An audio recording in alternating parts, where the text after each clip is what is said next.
안녕하세요. 저는 한류열풍사랑의 의장을 맡고 있고 대한사랑의 교육위원을 맡고 있는 박찬화라고 합니다. 반갑습니다.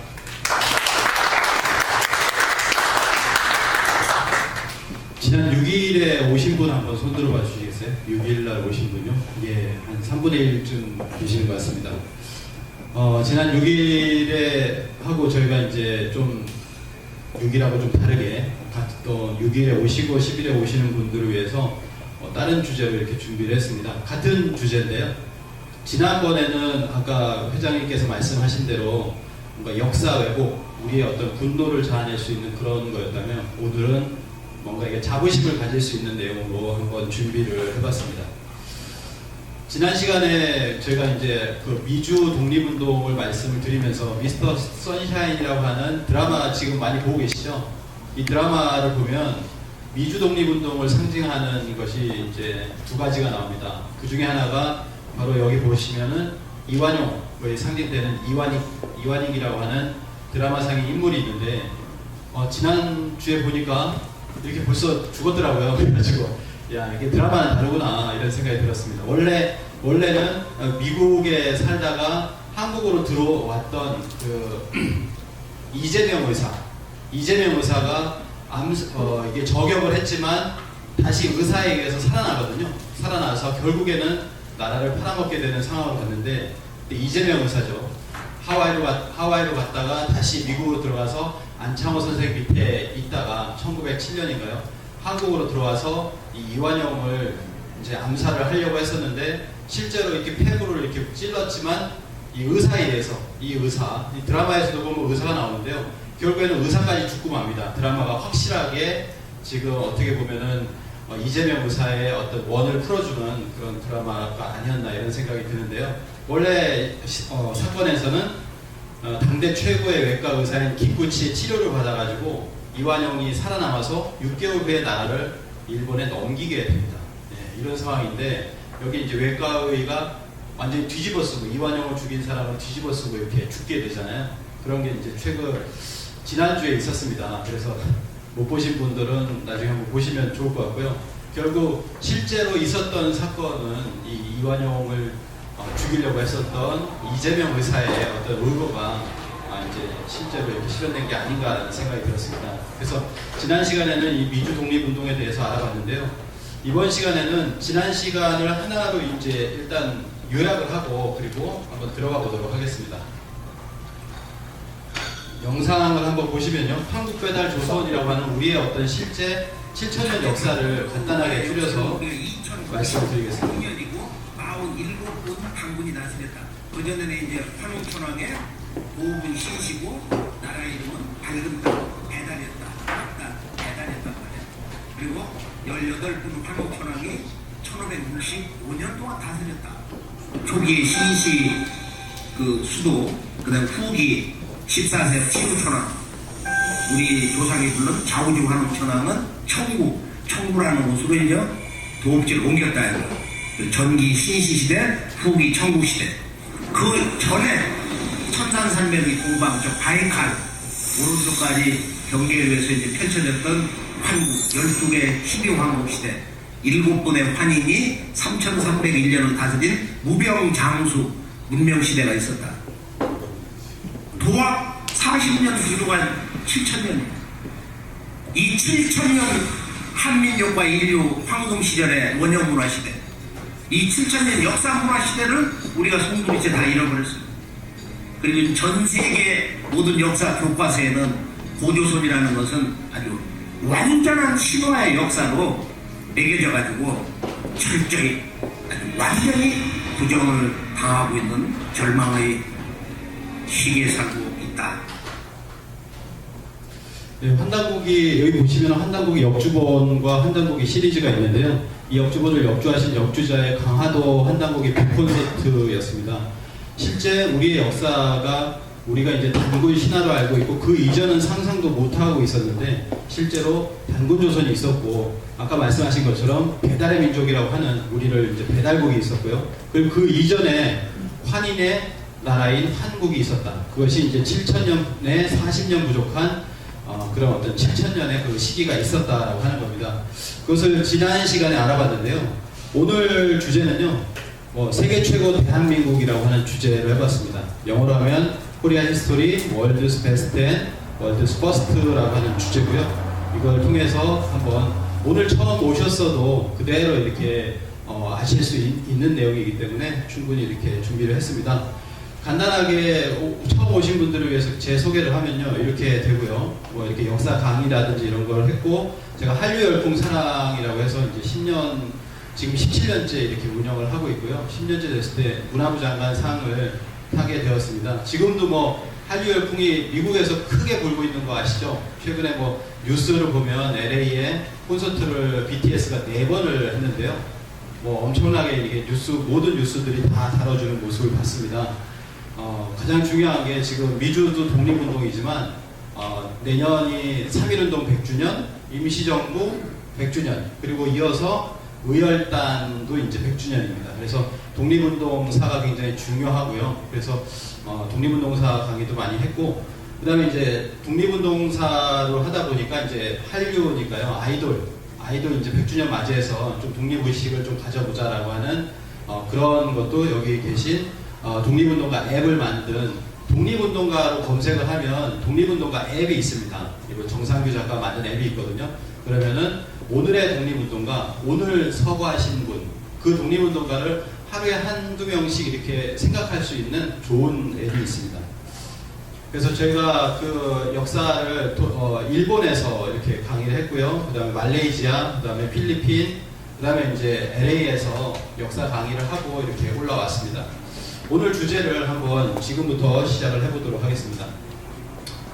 한류인데요. 이제 한류라고 하면 혹시 기억을 하시는지 모르겠지만 지금으로부터 한 7년 전인가요? 2011년에 유럽의 한류 팬들이 시위를 했었습니다.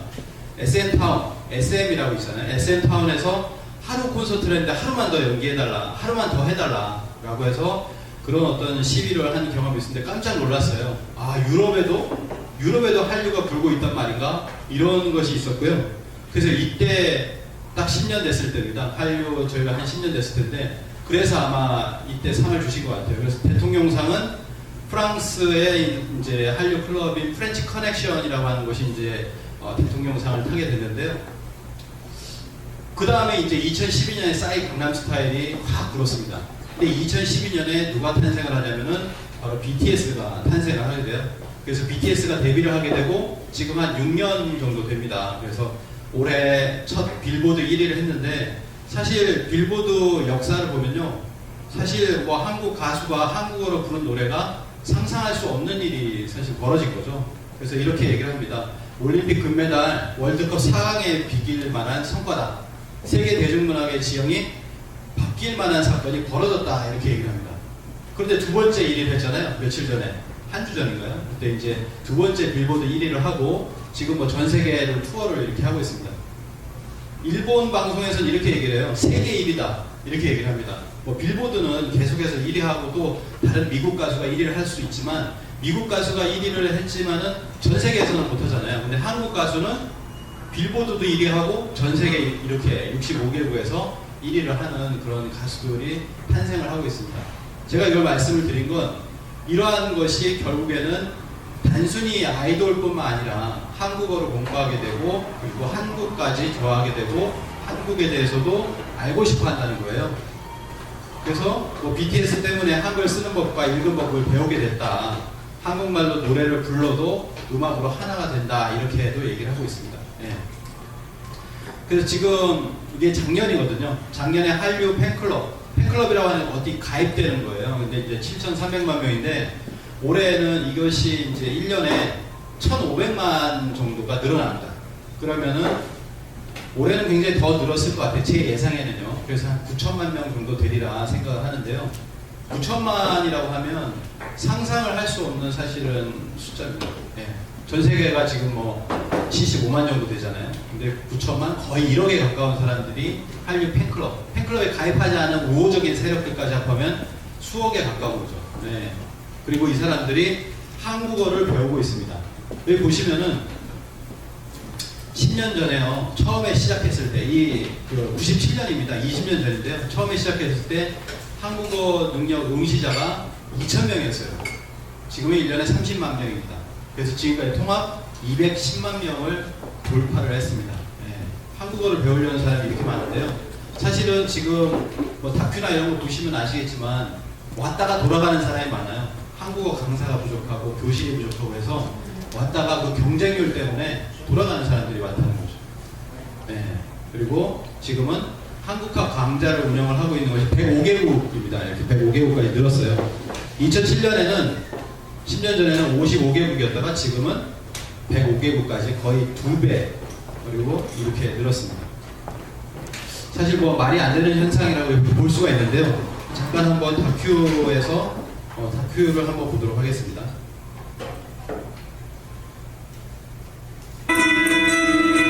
K-팝에 대한 관심이 높아지면서 전문가들도 다양한 의견들을 내놓고 있다.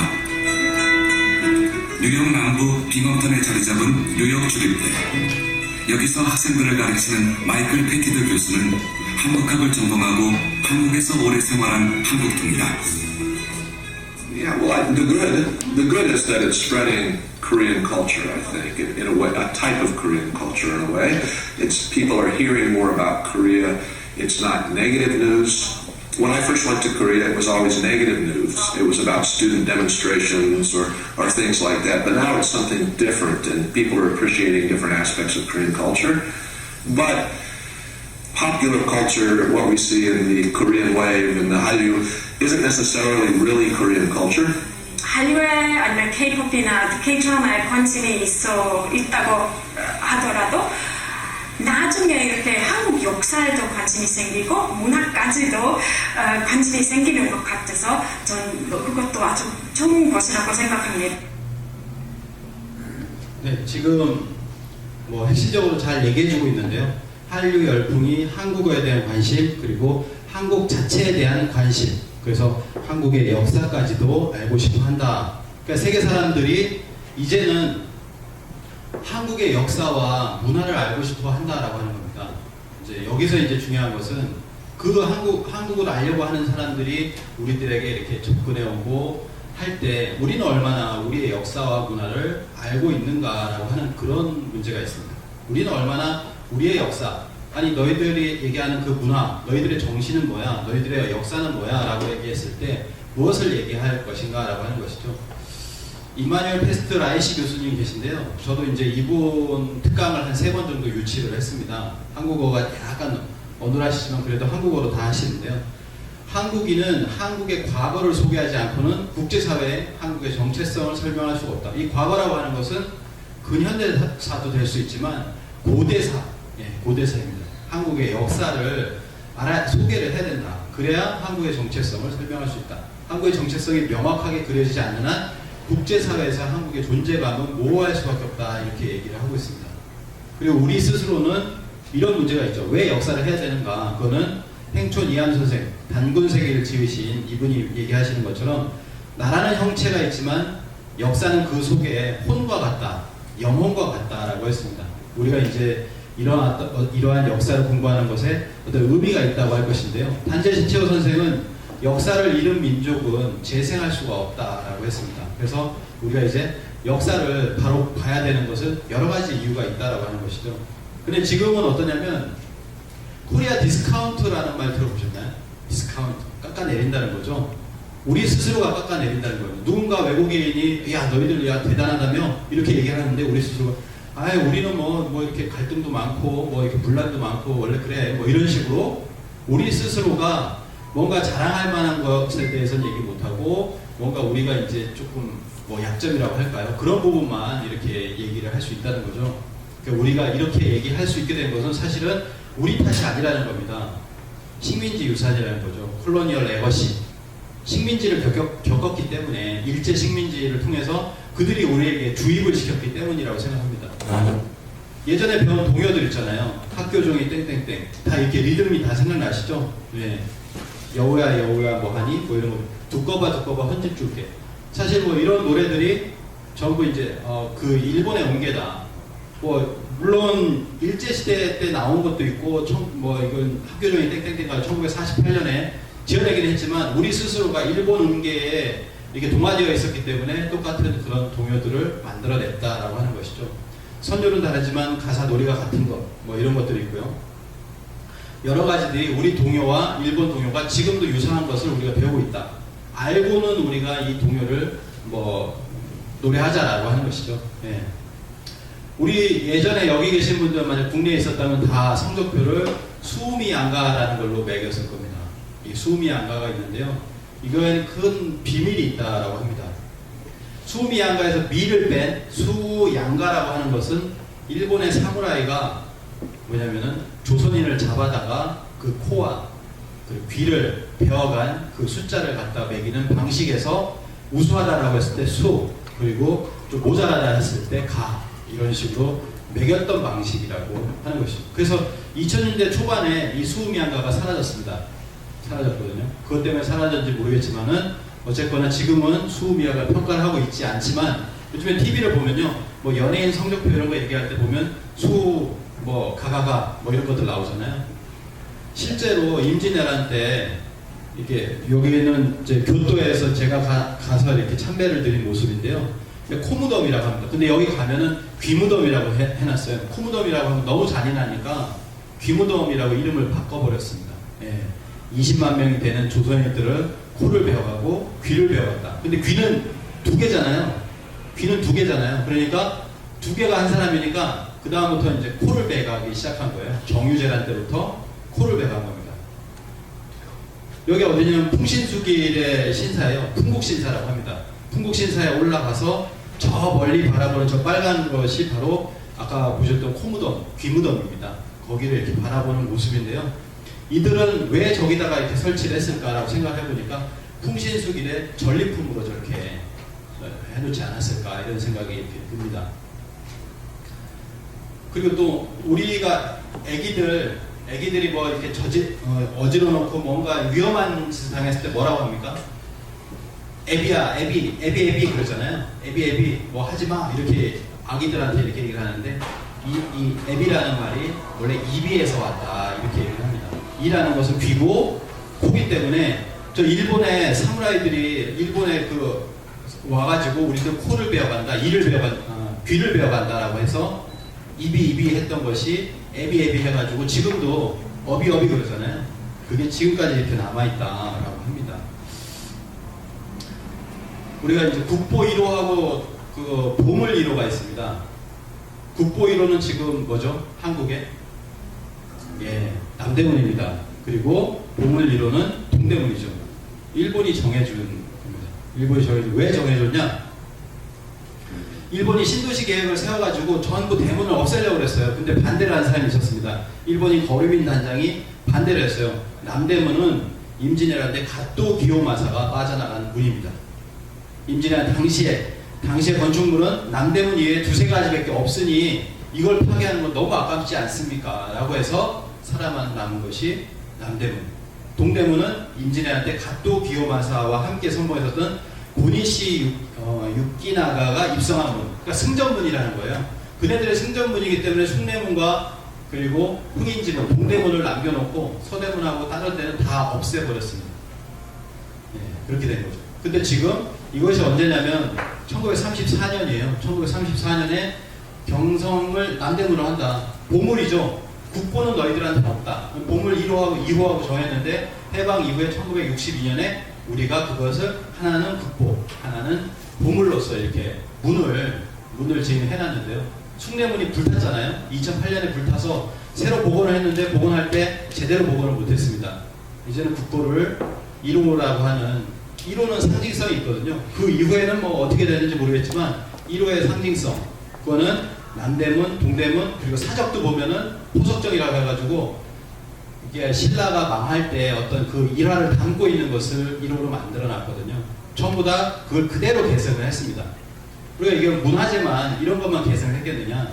그게 아니죠. 뭐 이런 고려장이라든지 이런 것도 원래 고려시대에 이런 것이 있는 게 아닌데 자신들의 부조를, 자신들의 조상들을 멸시하도록 만들어버릴 지금까지 이렇게 만들었거든요. 지금도 보시면 아시겠지만 지금도 현대판 고려장이라는 우리가 쓰고 있잖아요. 이거 몇 년 전 뉴스인데요. 지금도 이런 뉴스를 우리 스스로가 하고 있습니다.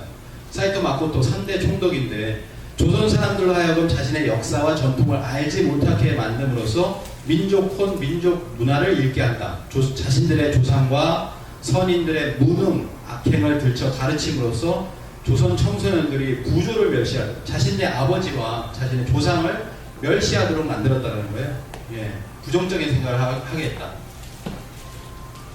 최근에 그 TV에서 나왔잖아요. TV에서 이렇게 일본인 장수하고 대화를 하는 내용입니다. 조선의 정신을 훼손해야 된다. 의병들이 임진왜란 때 그다음에 병자호란 때 계속 의병이 일어나지 않았느냐. 이들은 그렇게 일어나는 혼이 영원히 있다. 그러니까 이들의 정신을 훼손해야 된다. 민족성을 말살시켜야 한다.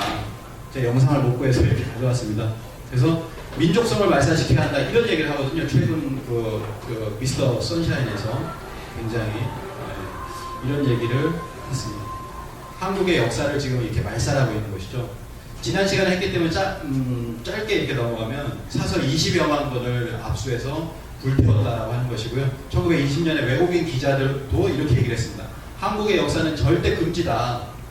일본인은 한국의 국사란 국사, 역사란 역사는 전부 압수하여 불태워버렸다. 1920년에 기자가 얘기한 겁니다. 철저히 수색하여 폐기시켜버렸다. 한국 국사는 가지고만 있어도 범죄가 된다. 이렇게 얘기하고 있습니다. 일본 국내청 서릉부, 쇼로부에 한국의 도서가 얼마나 있는지 진짜 규모는 아무도 모른다. 가져갔다는 거죠. 불태우고 그리고 자신들이 필요한 것을 가져갔습니다. 예. 여기도 이렇게 얘기하는데 일본의 후지모토 유키오 교수가 이렇게 얘기합니다. 이등방문, 이토 히로부미가 조선 총독부를 은퇴하고 일본으로 올 때 조선 왕실의 기증이라면서 규장각 사설을 몇 술에나 일본으로 가져갔다. 일본 전역에 5만여 권의 한국 고대 사서가 있을 것이다. 라고 이렇게 얘기하고 있습니다. 그리고 조선사 편수회를 조직해서 조선의 역사 뿌리를 잘라내고 자신들이 일본어로 만든 조선사 35권 2만 4천여 매를 만들게 됩니다. 예. 그렇게 해서 하는 것이 뭐냐면 결국 우리가 알고 있는 게 코리아 디스카운트, 우리가 하는 게 그렇지 우리야 역사도 그렇고 이런 생각을 우리 스스로가 지금 하고 있다는 거죠. 그래서 오늘은 뭐냐면 마크 피터슨이라는 교수가 있어요. 이제 한국학을 한 35년 정도 한 교수인데요. 브링엄대인가 거기에서 이제 명예 은퇴를 하고요. 근데 이분이 강의한 게 유튜브에도 있는데 코리안 히스토리 월드스 퍼스트 앤 월드스 베스트라고 하는 겁니다. 실제로 이렇게 외국인 교수도 한국에 대해서, 한국의 역사에 대해서 얘기할 때 한국의 자긍심을 심어주려고 월드스 퍼스트와 월드스 베스트라는 강의를 하고 있다는 것이죠. 예. 이분들 얘기하는 게 뭐냐면 한국 문화가 이제는 자존심을 가져야 된다라고 하면서 이 역사를 배우는 것을 개편할 필요가 있다. 이런 얘기를 했습니다. 영상이 있으면 잠깐 볼까요? 저출산 고령화역 평등 상속법 있었고 아들 딸은 똑같이 상속권이 있으니까 제사 집행하는 거는 똑같대요. 또한 족보, 조선 초기는 족보는 여자의 후손은 남자의 후손과 똑같이 후하게 썼습니다. 피터슨 박사는 특히 한국의 역사를 침략과 피해의 역사로 규정하는 것은 식민사과일 뿐이며 이제 그 피해의식을 벗어던질 때가 됐다고 조언했습니다. 21세기에 이렇게 들어와가지고 우리 한국 문화가 조금 더 자존심 있게 우리 경제상에 발달하는 것과 똑같이 문화상에 발달한다고 좀 생각해야 되는데 역사를 개선해서 새로 써야 된다고 좀 생각합니다. 피터슨 박사는 역사를 개선해서 새로 써야 된다. 지금 역사가 거짓이 많다는 거예요. 사실은 그런 얘기를 하고 있는 것 같습니다. 그래서 이제 주제로 한번 들어가 보도록 하겠습니다. 코리아 히스토리 월드스 베스트 먼저 한번 들어가 보도록 하겠습니다. 우리말로는 세계 최고 높을 모자를 이렇게 쓰면 될 것 같고요. 그래서 우리나라가 베스트인 것이 무엇이 있는가? 사실은 지금은 한국처럼 극적으로 국가 위상을 높인 나라는 찾기 어렵다. 이제 임마누엘 페스트 라이시 교수님도 얘기하는 건데 두 세대죠. 두 제너레이션 만에 저개발 국가에서 선진국 대열이라는 거예요. 그리고 평창 동계올림픽을 치렀잖아요. 뭐 아시겠지만 그 이전에 월드컵도 치렀고요. 그리고 하계올림픽, 88 올림픽도 치렀습니다. 그래서 동계올림픽, 하계올림픽, 월드컵, 세계 육상 선수권 대회 이러한 큰 국제 스포츠를 달성한 국가도 6개 나라밖에 없다. 그 중에 이제 우리나라가 있다라는 거죠. 뭐 IQ가 굉장히 높다. 이거는 뭐 굉장히 뭐 홍콩 다음으로 두 번째인데요. 그래서 인터넷과 관련된 모든 것은 대부분 5위 아니고 거의 대부분 거의 1위를 하고 있습니다. 인터넷 보급률 1위, 다운로드 뭐 그것도 5위 안에 들고 뭐 업로드도 이렇게 들고요. 예. 전국에 깔려 있는 것이 와이파이. 그 최근에 보면 그 어서와 한국은 처음이지라고 하는 프로그램이 있거든요. 예능 프로그램이 있는데 외국인들이 우리나라를 딱 이렇게 돌아다닙니다. 근데 영국 사람들이 왔어요. 영국 사람들이 왔는데 그 지하철을 타면서 이렇게 합니다. 영국 지하철에는 전혀 안 된다. 근데 여기 20개 와이파이가 뜬다. 이런 얘기를 합니다. 근데 실제로 영국에서도 안 되고 프랑스에서도 안 돼요. 프랑스 지하철은 별로 쓸 수 없어요. 이렇게도 얘기를 합니다. 인천국제공항 가보시면 아시겠지만 공항 서비스 세계 1위죠. 세계 1위. 예. 서울 지하철 세계 1위. 세계 1위로 얘기를 합니다. 그래서 일부러 여기 지하철을 한번 타봤는데요. 역시 서울이 낫더라고요. 지하철. 예. 훨씬 나은 것 같아요. 네. 느낄 수 있었습니다. 예. 뭐 삼성전자, LG전자 아시죠? 글로벌 TV 뭐 이런 거 보면 어디 해외 나가서 보시면 아시겠지만 공항에 가면 TV가 어디 겁니까? LG 거 아니면 삼성 겁니다. 예, 그렇죠. 미국에서도 마찬가지로 생각하죠. 삼성전자. 제가 지금 묵고 있는 데는 월풀이 있더라고요. 네, 그렇지만 삼성전자 뭐 이렇게 많다라는 거죠. 더 많지만 시간이 없기 때문에 이 정도만 줄이고요. 두 번째로 인류 문명을 바꾼 금속활자 인쇄술에 관해서 한번 알아보도록 하겠습니다. 금속활자 인쇄술은 아시겠지만 이 금속활자 인쇄술로 인해서 지식정보의 혁명적 대량 생산과 확산을 가져왔다라고 해서 르네상스, 종교개혁, 산업혁명 모든 것을 이루게 하는 것이 바로 이 금속활자로부터 시작됐다라고 이렇게 얘기를 하고 있습니다. 2005년에 엘고 부통령이 우리나라 오면서 뭐라고 얘기를 하셨냐면요. 구텐베르크가 1453년에 발굴한 이 놀라운 인쇄술의 발명이 유럽에 알릴 때 코리아를 언급하는 것을 잊은 것 같다. 이게 뭐냐면 한국이 한 거라는 거, 이건 한국의 기술이야 라고 하는 것을 얘기하지 않았다라는 거거든요. 서양의 교황사절단이 한국을 방문해서 얻어온 기술을 구텐베르크에게 이렇게 알려줘가지고 그 친구가 있었다고 해요. 그래서 알려줘가지고 인쇄술이 서양으로 이렇게 넘어가게 되었다. 그래서 한국에서 일어나고 있는 디지털 혁명은 두 번째다. 지금 디지털 혁명도 이끌고 있잖아요. 근데 두 번째라는 거예요. 예. 그래서 실제로 이 2005년에 엘고 부통령이 오기 전에는 아무 생각이 없었습니다. 우리나라가. 근데 저 얘기를 하고 나니까 야 우리가 그래도 좀 알아봐야 되는 거 아니냐. 그래서 한 10여 년이 지나가지고 2015년에 10년이 지나서죠. 이런 다큐를 만들었어요. 구텐베르크가 고려를 훔쳤다. 실제로 조사를 해보니까 그렇다라는 겁니다. 그래서 이 내용을 한번 기사를 보고 넘어가도록 하겠습니다. 뉴스를 보고요. 서구 문명의 물줄기를 바꾼 구텐베르크의 금속 활자가 고려 금속 활자 기술에서 탄생했을 가능성이 매우 높다는 사실이 대구문화방송 취재 결과 드러났습니다. 사실로 밝혀진다면 세계사를 다시 써야 할 것으로 보입니다. 신병철 기자의 보도입니다. 세계적인 활판 인쇄 연구군이자인 프랑스의 올리비에 드로니오 박사. 박사는 3D 전자현미경으로 구텐베르크가 금속 활자로 만들었다는 42행 성서를 조사해봤습니다. 그 결과 독일에서 주장하는 활자 제조 방법이 아닌 고려의 주물사 주조법으로 만든 활자로 인쇄된 사실이 밝혀졌습니다. 고려의 주물사 주조법으로 활자를 만들면 인쇄물에도 거친 흔적이 남게 되는데 42행 성서가 같은 흔적을 남긴 것입니다. Et on voit que vous avez toute une série de petits modules qui viennent percuter, qui viennent déformer le papier au fond. Et on peut imaginer que, en fait, il s'agisse effectivement de la forme du sable qui aurait pu être utilisée dans les moules selon la technique que j'évoquais tout à l'heure. 취재진이 전문가의 도움을 얻어 오송 첨단의료복합단지 내 연구실에서 3D 표면 형상 측정기로 살펴본 결과 같은 결과물이 나왔습니다. 그 모래의 흔적이 주조가 됐고 그 주도되어진 금속 활자로 인쇄를 했을 때 그런 그 주물사의 흔적이 좀 살펴볼 수 있다는 점이죠. 구텐베르크의 추상을 통해서 이 같은 사실을 추론할 수 있습니다. 구텐베르크가 손에 들고 있는 것은 활자 주조기구입니다. 그런데 그 모양이 후대 독일에서 주장하는 구텐베르크의 활자 주조 방법의 주조기구가 아닌 고려의 주물사 주조법의 주조기구와 매우 흡사합니다.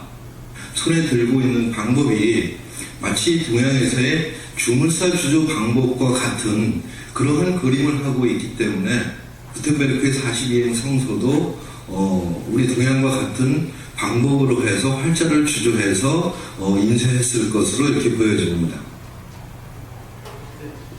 그냥 단순히 집지가 지금 남아있는 최고의 가장 오래된 것이다라고 하는 것이 아니라 이렇게 인쇄술이 동일하다라고 하는 것을 알 수가 있습니다. 고려의 기술이 넘어갔다라고 하는 것이죠. 그래서 이렇게 얘기를 합니다. ABC 방송 보도국장인데요. 서양의 구텐베르크 활자술보다 훨씬 앞서고 있다. 한국은 인쇄술이 가장 먼저 발달한 나라인데 세계가 잘 모르고 있다. 이렇게 얘기를 하고 한국 사람들조차도 그 위대함을 모르는 것 같아 아쉽다. 한국 사람들도 잘 몰라요. 아는 사람이 많지 않습니다. 그래서 이제 더 많이 알려야 된다라고 하는 거죠. 세계 최고의 문자, 한글, 잘 아실 겁니다. 그리고 원시 한글인 가림토를 보면요. 한글은 가장 독창적이고 훌륭한 음성 문자다. 세계에서 가장 합리적인 문자가 한글이다. 한글은 전통 철학과 과학 이론이 결합된 세계 최고의 문자다. 이렇게 세계 교수들, 학자들이 전부 이렇게 극찬을 하고 있습니다. 근데 이제 훈민정음 세종실록을 보면요. 이렇게 나옵니다. 훈민정음은 자방고전이라고 이렇게 나오죠. 옛 글자를 모방했다 이렇게 나오거든요. 이 옛 글자가 무엇인가? 바로 47명의 단군 중에서 세 번째 단군 가르 단군이 있었습니다. 이 가르 단군 때 가림토 38자 원시 한글을 이렇게 만들게 됩니다. 여기 보시면 이것이 지금의 이제 훈민정음이고요. 28자고 그 위에가 보면 가르 단군 때 38자의 가림토 문자입니다.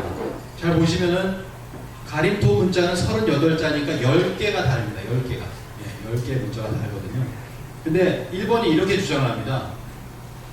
자, 훈민정음은 15세기 아니냐. 근데 우리는 8세기의 신대 문자가 있다. 근데 8세기의 신대 문자를 보시면요. 여기 보시면 우리가 읽을 수가 있습니다. 위에 보면 디, 기, 니, 다, 노, 디, 나 이렇게 읽을 수가 있죠.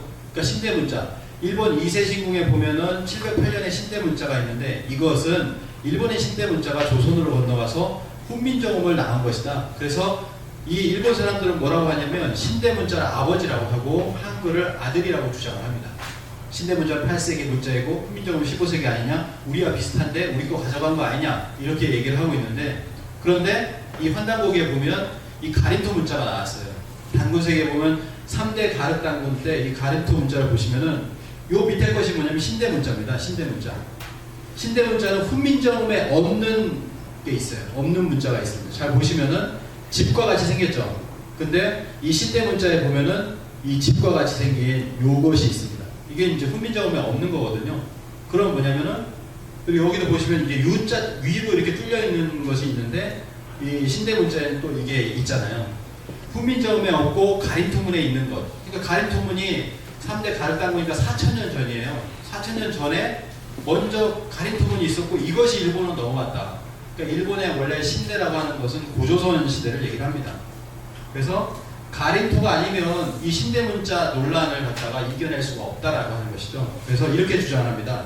일본의 가림토 문자가 조선의 훈민정음이라는 주장을 철회하고 신대 문자의 원형인 원시 한글 가림토가 환단곡에 수록되어 있다고 인정을 했다. 일본 학자들이 인정을 했다라고 하는 것입니다.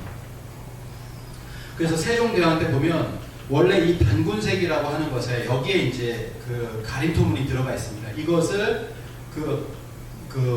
이 단군세기의 저자인 행촌 이암 선생의 손자인 이원이 세종의 스승입니다. 세종의 스승이고 좌의정이죠. 그래서 세종께 바쳤을 것이다 이렇게 얘기를 합니다. 그리고 이 세종대왕 때 보면 단군의 묘를 갖다가 개축을 하거든요. 그래서 단군 신앙을 다시 복원하는 거 아닌가 이렇게 생각이 들었는데 이 세종 이후에 어떤 일이 일어나냐면 세종 그 다음에 이제 세조잖아요. 세조, 예종, 성종 동안에 50년 동안에 뭐냐면 역사책들을 모두 수거합니다. 명나라의 사대주의를 하고 있었기 때문에 명나라의 사대를 명나라의 비위를 거스릴 수 있는 단군조선과 그 이전을 그려낸 그런 모든 역사서들을 전부 수거해라. 50년 동안. 그래서 이 세조, 예종, 성종 때 이렇게 수거를 하기 시작하는데 예종 때는 뭐냐면 숨긴 자는 차명에 처한다. 이렇게까지도 얘기했어요. 이 역사책을 숨기면은 차명에 처한다는 거예요. 이런 책들입니다. 표훈, 조대기, 대변설, 삼성 밀기라는 책인데 이게 환단고기의 태백일사라고 하는 부분에 다 들어가 있는 거예요. 그래서 이런 환국배달조선 처음에 말씀드렸던 7천년의 역사를 얘기하는 모든 책들을 다 수거해라. 그래서 실제로 조선의 세종, 예종, 성종 때 수서령을 했던 책들이 그 책들을 볼 수 있었던 한 분이 계셨어요. 그분이 누구냐면 바로 이 태백일사라는 책을 쓰신 일십당 이맥 선생이라는 분인데 이분이 연산군과 중종 시대에 바로 이 책들을 전부 왕실 도서관에 수거된 이 책들을 볼 수가 있어서 이걸 데이터베이스를 정리를 합니다. 그래서 이맥의 태백일사에 보면 이렇게 나옵니다. 내가 찬수관 신분이라서 내각의 비밀스러운 서적들을 구해서 읽을 수 있었다. 그래서 이 원고를 순서대로 편집한 태백일사라 이름 붙였다. 그러나 세상에 내놓지는 못한다. 이렇게 얘기를 했습니다. 그래서 단군세기가 있었고요. 그리고 4대 손인 일십당 이맥 선생에 의해서 태백일사가 지어집니다. 이 두 책이 바로 환단고기의 80%를 차지하는 책이 되겠습니다. 그래서 이 책들이 은밀하게 일제시대에 1911년에 환단고기가 처음으로 발간이 되었고 그리고 100년이 지나서 2011년에 이 환단고기 책이 이제 완역이 되어서 이렇게 나왔고요. 그리고 지금 이 환단고기 북콘서트가 한 20여 회 정도 북콘서트가 올라와 있습니다. 유튜브에. 그래서 환단고기 북콘서트 이렇게 검색을 하시면 되고요. 특히 환단고기의 어떤 책인가 그 역사성에 관해서는 최근에 나왔던 이 광주 환단고기 북콘서트를 보시면 됩니다. 광주 환단고기 검색하시면 되고요. 자, 넘어가겠습니다. 세계 최고의 K-팝 문화, 세계 최고를 하고 있는데요. 세계 최고의 어떤 한류 문화에 대해서 알아보도록 하겠습니다. 지금 저도 이제 한류 커뮤니티를 운영한 지 한 17년 됐는데 20년이 안 됐거든요. 20년이 안 됐는데 지금 전 세계 어떤 문화 시장을 잠식하고 있다. 이렇게 볼 수가 있고요. 또 하나는 뭐냐면 우리가 워낙 노래에 관한 게 강합니다. 그래서 노래에 관한 예능 프로그램은 뭐 보이스 코리아인가요? 그거 빼놓고는 전부 다 우리가 만든 게 다 나가고 있어요. 여기 보시면은 이런 것들이 있고 최근에 지금 이제 9월달인가 이제 나오는 게요. 내년인가요? 박스 TV에 이제 복면가왕이 이제 수출이 됐어요. 그래서 복면가왕이 이제 곧 나올 겁니다. 예. 그래서 그럼 어떻게 이렇게 노래를 잘하고 춤을 잘 추냐라고 했을 때 그 DNA가 어디에 있냐면 중국 사람들이 이렇게 보니까 그들이 보니까 동이족들은 술을 마시고 노래하고 춤추기를 좋아한다 이렇게 얘기를 하고 있습니다. 문헌에 그렇게 기록되어 있어요. 부여 길에 사람이 밤낮 없이 다니는데 노래하기를 좋아해서 노래가 끊이지 않는다. 이렇게 돼 있죠. 예, 그렇게 돼 있고요. 밤에는 남녀가 떼지어 노래 부른다. 이렇게 돼 있습니다. 음주가무. 예. 음주가무예요. 그래서 여기 보시면은 한국에 하루에 밤이 되면 200만 명이 노래방에서 노래를 부른다. 이렇게 얘기해요. 진짜 그런 한 150만 명에서 한 200만 명 돼요. 제가 대전에 사는데 제가 집까지 한번 걸어가 보는데 한 20분 걸리거든요. 그 안에 노래방이 한 15개 있습니다. 한번 세봤거든요. 진짜 많아요. 예. 여기는 노래방 못 봤는데 어디 있는지 모르겠습니다. 있어요? 예. 네. 알겠습니다. 중국 역사가 시작되기 전부터 음악 교육이 이름 높았다 이렇게 얘기를 합니다. 중국의 많은 춤과 악기는 동인이 창안한 것이다. 예로부터 우리가 춤, 노래, 악기 이런 걸 잘 다뤘다는 겁니다. 그것이 지금의 우리를 낳게 했다라고 하는 것이고요. 근데 여기 보시면은 뭐가 되어 있냐면 이렇게 되어 있습니다. 그럼 언제냐 그렇게 노래 부르고 춤추는 건 언제냐 10월이 되면 하늘에 제사를 지냈는데 이렇게 나오고요. 귀신에게 제사를 지냈다 뭐 이렇게 나옵니다. 번역을 이렇게 한 거죠. 근데 제사를 천재죠. 천재. 제천문화 또는 천재문화라고 얘기를 합니다. 하늘의 제사를 지낸 이후에 그 다음에 대동의 어떤 한마당을 열었다라는 거예요. 그래서 그게 바로 가장 오래된 우리의 어떤 제천문화입니다. 천재를 올릴 때는 반드시 제천단을 쌓았다. 하늘을 상징하는 원형의 삼신을 뜻하는 3단으로 쌓았는데 그 원형이 홍산문화 유적이다 라고 해서 5,500년 전에 그 세계에서 가장 오래된 천재단이 있습니다. 물론 더 발굴되면 더 오래된 게 있겠죠. 홍산문화 우하량에 있는데요. 이 홍산 문화가 나옴으로 해서 이 그 어떤 세계사가 완전히 이제 바뀌었다라고 생각이 듭니다. 야, 이것은 뭐냐면 아틸라스 중국사라는 책이에요. 여기 보시면은 이건 뭐냐면은 우리가 예전에 배웠잖아요. 4대 문명 배우셨을 겁니다. 4대 문명. 이집트 문명, 메소포타미아 문명, 인더스 문명, 그 다음에 여기는 뭡니까? 보통 뭐라고 배우셨죠? 중국 문명 또는 황하 문명이라고 배우셨죠? 예, 황하 문명을 배웠는데 지금은 이 저자는 이렇게 교수는 이렇게 얘기를 합니다. 황하 문명이라고 얘기할 수가 없다. 왜냐하면 여기 보시면 한반도가 들어가 있잖아요. 한반도하고 만주가 이렇게 들어가서 동그라미 이렇게 쳐놨습니다. 왜 이렇게 쳐놨냐면 이 만리장성 이 위쪽에서 그들이 자기 오랑캐 땅이라고 했던 만리장성 위쪽에서 더 오래된 문명이 나온 거예요. 그거를 이 교수는 뭐냐면 동아시아 문명이라고 묵자 이렇게 제안을 한 겁니다. 근데 그것은 중국 문명, 황하 문명보다 더 오래된 1000년에서 3000년 이상 오래된 문화가 나왔다는 겁니다. 이걸 요하 문명 또는 홍산 문화 이렇게 얘기를 합니다. 만리장성이 있잖아요. 그렇기 때문에 자신들의 문화가 아니다라고 얘기를 해왔거든요. 근데 여기에서 이 황하 문명보다 훨씬 더 오래된 문명이 탄생을 한 겁니다. 이 유적들이 이렇게 나오니까 발칵 뒤집힌 거예요.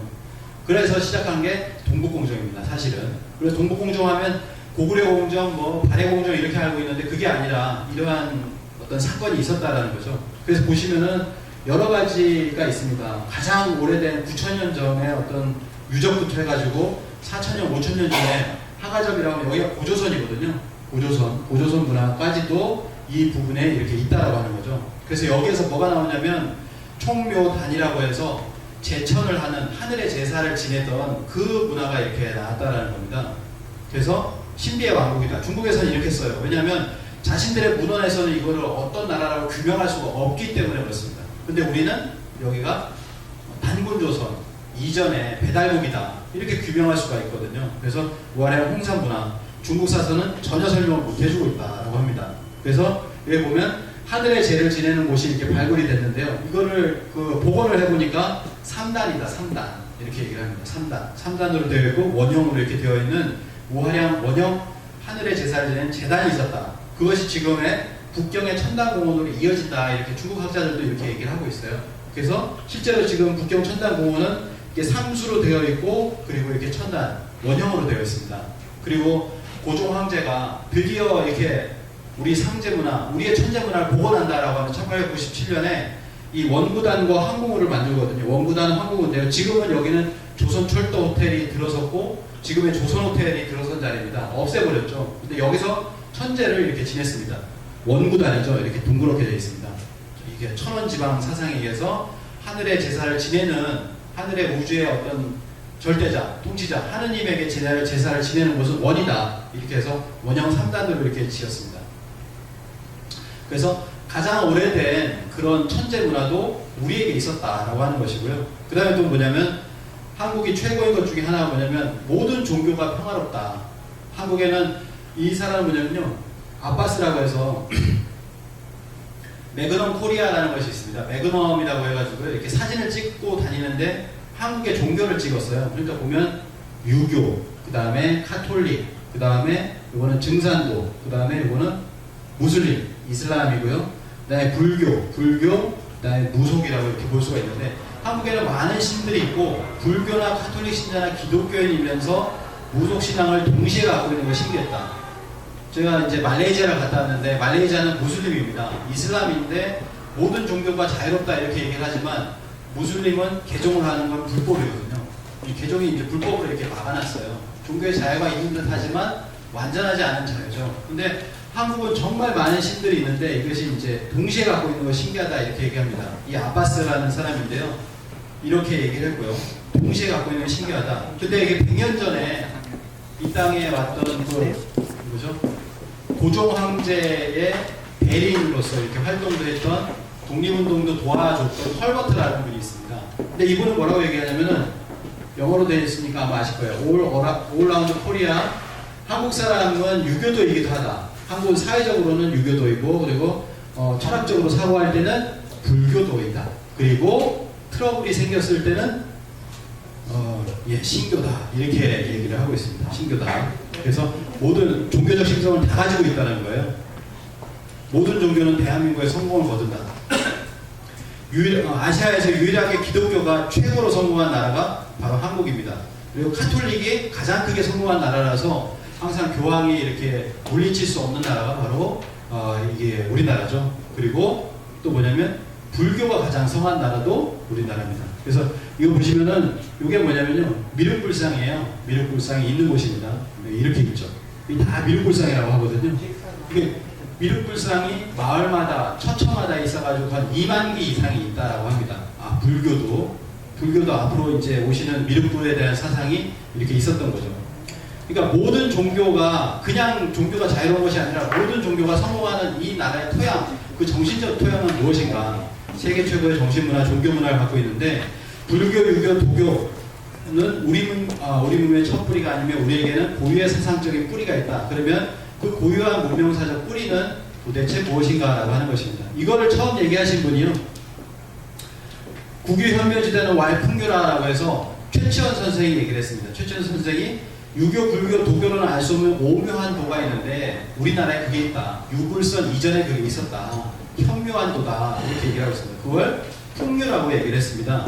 근데 이게 단군색이나 태백일사에 보시면 뭐라고 나냐면 이것을 이신시교, 신으로서 가르침을 베풀었다. 또는 이삼신설교라고 이렇게 얘기를 합니다. 이삼신설교, 이삼신설교, 이신시교.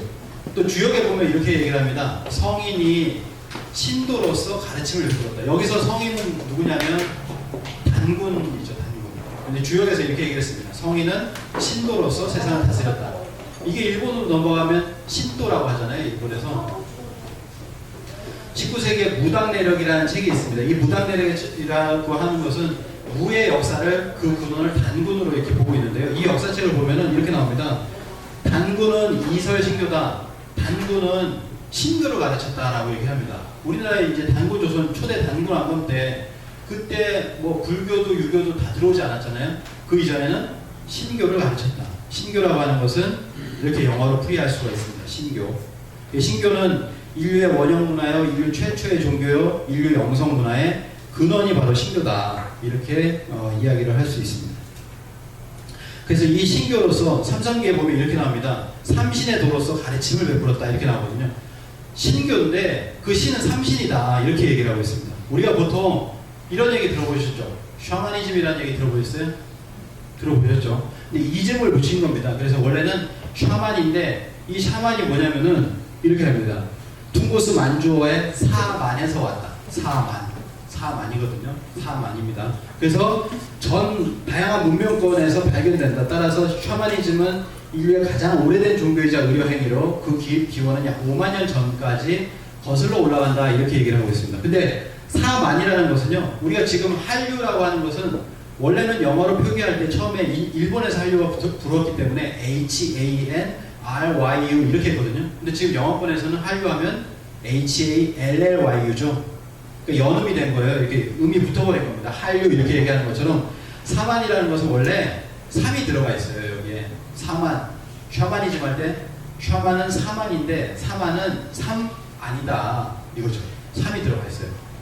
삼신이죠. 삼신이즘이다. 우리가 옛날부터 삼신할머니라고 얘기했던 그것이 바로 우리의 원래 고유의 어떤 정신세계였다는 거죠. 이 삼신설교다라고 하는 겁니다. 그래서 이 신교는 삼신문화를 가지고 있습니다. 우리 지하철, 국내 지하철 가면 다 있잖아요. 삼태교. 어딜 가나 있는 삼태교. 세 개가 하나라는 거예요. 하나가 세 개고. 여기 보시면은 고구려에 삼조고 있습니다. 삼조고가 있죠. 왜 까마귀, 세발 까마귀. 예, 세 발이 있잖아요. 발이 세 개인데 몸통은 하나다. 셋이 곧 하나요. 하나가 곧 셋이라는 거예요. 그러니까 예를 들자면 이렇습니다. 사람의 몸을 보면요. 이렇게 움직일 수 있어요. 완성이 되려면은 이 손 끝이 있고요. 그리고 여기가 있고 여기가 있어서 셋으로 나눠져 있어요. 이렇게 해서 움직입니다. 하나인데 셋입니다. 그리고 마지막에 끝마디를 보면은 세 마디로 되어 있어요. 세 마디로 됐을 때 이렇게 움직이고 몸도 보면은 머리, 몸통 이렇게 하체가 이렇게 있는 것처럼 셋이 하나가 되어야 움직인다는 거죠. 이런 어떤 사상, 이것을 우리가 갖고 있었다라고 하는 겁니다. 그래서 삼신이라고 하는 것은 일신인데 일신이 작용을 세 가지로 한다는 거예요. 그것을 이제 천지인으로 얘기를 하기도 하고 그걸 조하신, 교하신, 치화신 낳는 역할을 하고 기르고 다스리는 역할을 한다. 이거 어려운 얘기니까 넘어가겠습니다. 자, 삼신문화를 보여주는 유물들이 이렇게 많습니다. 이거 보시면은 셋으로 되어 있어요. 셋인데 하나로 되어 있는 이런 유물들이 있죠. 특히 제기를 보시면 아시겠지만 제기는 전부 다 셋으로 되어 있습니다. 삼족기라고 해가지고 하늘의 제를 지내는 것은 사족이 아니라 전부 이렇게 삼족으로 이렇게 되어 있습니다. 보시면 이 환다고기 북콘서트에 보시면은 이렇게 전 세계에 보면은 뭐가 있냐면 이 삼수 문화가 있습니다. 삼신 문화가 이렇게 있다라는 거죠. 셋 하나 속에 셋이 있고 이런 모습들을 전 세계에서 이렇게 찾아볼 수가 있습니다. 근데 이것을 어떻게 보면 이 마블 영화 많이 보시죠? 지금까지 한 10편, 20편 정도가 나왔어요. 최근에는 인피니트 워 나오고 이제 뭐 여성 영웅도 이렇게 나오고 하는데 이 마블 영화에는 마블 세계관이 이렇게 이어집니다. 마블 우주관이 이렇게 이어지는데요. 마블 우주관의 맨 꼭대기에 누가 있냐면은 이런 신이 있어요. 리빙 트리뷰널. 아마 마블에 빠져 있으신 분은 아마 아실 수도 있는데 리빙 트리뷰널이라고 있습니다. 얼굴이 하나가 아니에요. 요 옆에 하나 더 있어요. 요 옆에 하나 더 있습니다. 얼굴이 셋입니다. 한 사람인데 얼굴이 셋인 거예요. 얼굴이 셋입니다. 역할이 세 개라는 거죠. 우리로 보면 어떤 삼신이거든요. 삼신. 그게 최고신에 있다. 2인자로서 절대자의 역할을 한다. 이렇게 되어 있는데요. 이 보면은 닥터 스트레인지 보면 이 리빙 트리뷰널에 관해서 잠깐 나오죠. 안녕하세요. 지금 오신 거예요? 그래서 자신들의 어떤 우주관 속에는 뭐가 있냐면 이 최고의 신이고 그 바로 밑에 삼신이 있다. 이런 어떤 우주관을 어떻게 보면 동양에서 이렇게 촬영을 해온 것 같아요. 네.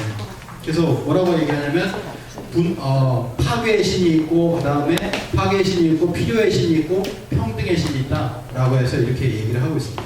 이게 바로 어떤 삼신인데요. 이거 뭐 삼신 신교에 관해서는 나중에 따로 이렇게 한 2-3시간 더 들어야 되는 내용입니다. 이 신교는요 삼신이 있고 그 다음에 칠성문화가 있습니다. 칠성문화. 그래서 이건 드라마 도깨비인데요. 자, 드라마 도깨비에 보면 빨간 옷을 입은 사람이 어떤 역할이죠? 삼신 할머니죠. 삼신 할머니인데 뭐 최강이죠. 최강.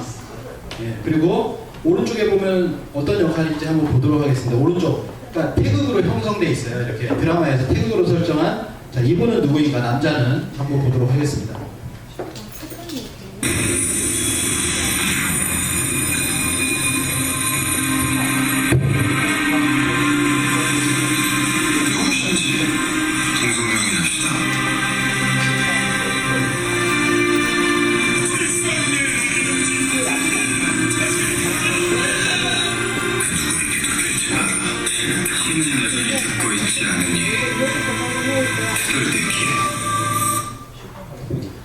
네, 뭐라고 했습니까? 누구십니까? 라고 하니까 백성들이 뭐라고 합니까? 칠성님 그랬죠? 들으셨죠? 예. 근데 이거는 뭐 기사나 이렇게 나온 거 보면 칠성으로 얘기하지 않고 전부 그냥 신으로 이렇게 얘기를 하고 있습니다. 칠성신이라는 거예요.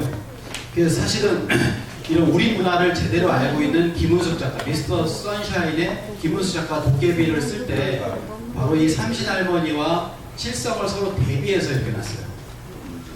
그래서 하늘의 중심별이 칠성이 있다라고 하는 것이 우리 문화 속에 있습니다. 그래서 우리는 원래 북두칠성 신앙, 칠성 신앙이 있었다라는 거예요. 그래서 사람은 원래 칠성의 기운을 받아서 태어나고 죽으면 다시 칠성으로 돌아간다. 우리의 몸을 인간이 몸을 받고 태어나게 한 중심별이 바로 북두칠성이라는 겁니다. 사람의 얼굴을 보시면요, 얼굴은 보통 얼이 드러나는 불이다 이렇게 얘기를 하잖아요. 근데 보면은 구멍이 7개가 있어요. 눈 2개, 코 2개, 코 2개, 귀, 귓구멍 2개, 입 하나. 7개죠. 7개인데 이 북두칠성이 뭐냐면은 하늘은 북두칠성을 기틀로 살고 사람은 마음을 기틀로 삼아 움직인다. 하늘과 땅과 해와 달은 모두 북두칠성의 힘으로 돌아간다. 동의보감에 나온 내용입니다. 북두칠성의 힘으로 하늘, 땅, 해와 달 전부 다 이렇게 돌아간다는 거예요. 근데 이 북두칠성은 뭐냐면요, 이렇게 이름이 있습니다. 별자리마다 이렇게 이름이 있는데 북두구진이라고 합니다. 칠성인데 보이지 않는 별이 2개가 있다. 아까 보셨던 얼굴에도 7개가 있는데 보이지 않는 하체에 구멍이 2개가 더 있다는 거예요. 네, 사람은 우주이기 때문에 그대로 닮아 있는 거죠. 그래서 여기 보시면은 좌보우필이다라고 했을 때는 이건 보필이라고 합니다. 보필성이다. 보필성. 보필이라는 건 보이지 않는 거죠. 근데 이 좌보는 고산옥황성이고 그 다음에 우필은 자미제군성이라는 또 다른 명칭이 있습니다. 여기서 보면 옥황이라는 말 많이 들어보셨죠? 옥황상제. 도교에서는 옥황배제라고 합니다.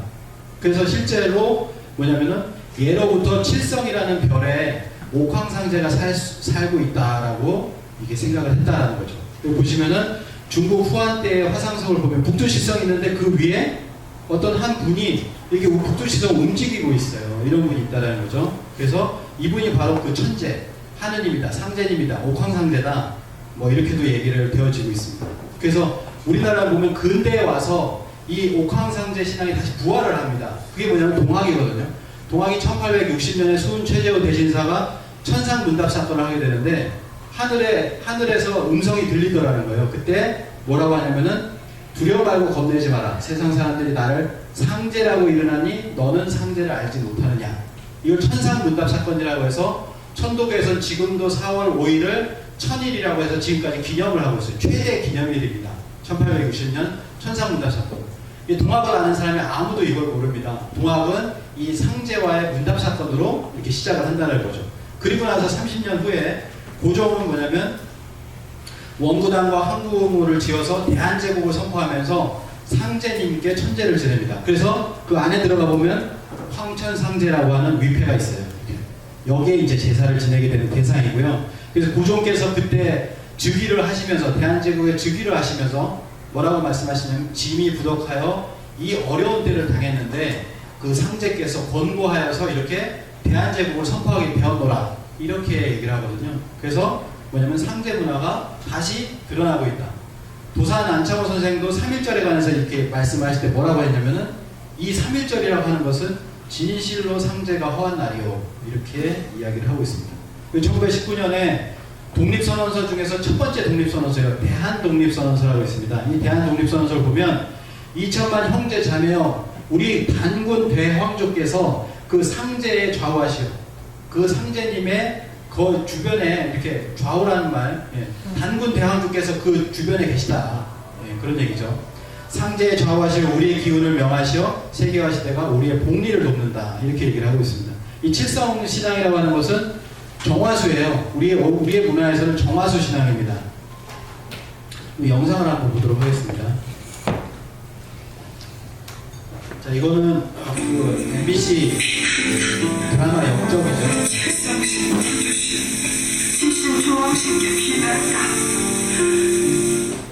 네, 미스터 선샤인도 있으니 한번 보도록 하겠습니다.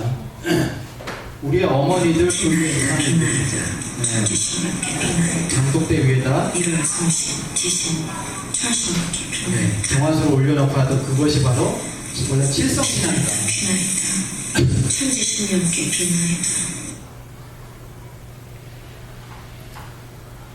도깨비에 보면 이렇게 물을 하나 떠놓고 그 다음에 결혼식을 처음 올리는 모습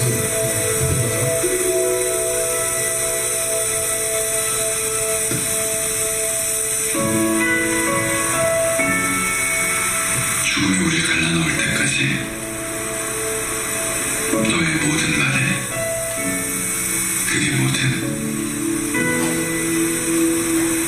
나도 죽음이 우리를 갈라놓아도 당신의 모든 말에 그게 뭐든 나도요.